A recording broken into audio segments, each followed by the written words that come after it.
Career সেরা test র্যাঙ্কিংয়ে ২ নম্বরে মেহেদী মিরাজ। তবে সাফল্যের চূড়ায় উঠতে চান বাংলাদেশ অলরাউন্ডার। ২০০০ রানের সাথে পূর্ণ করেছেন ২০০ উইকেট।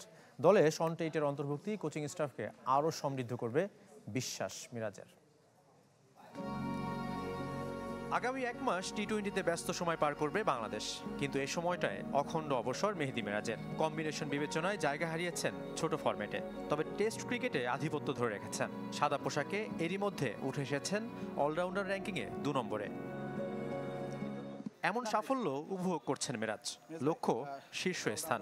লক্ষ্য তো অবশ্যই অনেক উপরে যাওয়ার, বাট তারপরও এন্ড অফ দ্য ডে অনেক লং টাইম যেতে হবে, নিজের ফিট থাকতে হবে, ভালো খেলতে হবে, পারফরমেন্স করতে হবে।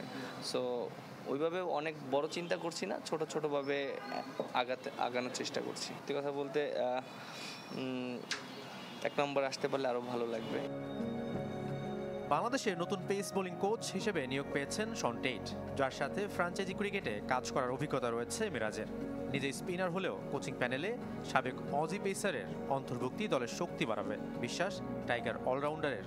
আমি নিজে ওকে পার্সোনালি চিনি এবং জানি ও অনেক প্লেয়ারদেরকে সাপোর্ট করে, এবং ও নিজে যেহেতু ইন্টারন্যাশনাল ক্রিকেট খেলেছে অস্ট্রেলিয়ার মতন, এবং ও জানে যে এখানে কিভাবে কি করতে হবে। সো আমার কাছে মনে হয় এটা একটা ভালো পজিটিভ দিক আমাদের টিমের জন্য যে ওকে চুজ করা হয়েছে।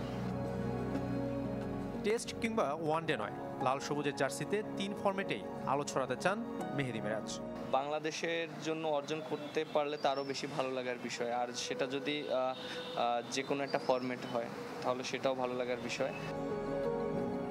শাফাত মিদুল, চ্যানেল 24, ঢাকা।